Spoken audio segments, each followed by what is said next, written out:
We love producing fashion films, and having created them all over the world, we've realised that speed really is key.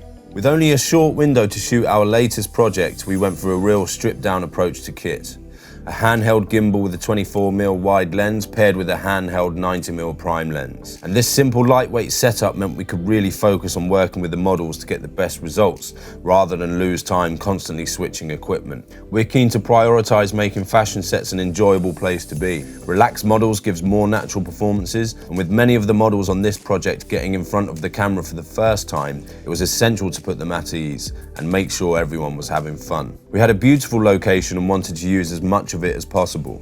With the two of us covering each shot with a different angle, we were able to work twice as fast and spend more time filming and quickly move around the location to ensure that every outfit was filmed in a unique scene. Shooting in this way, we were really able to get the very best out of our models and our time.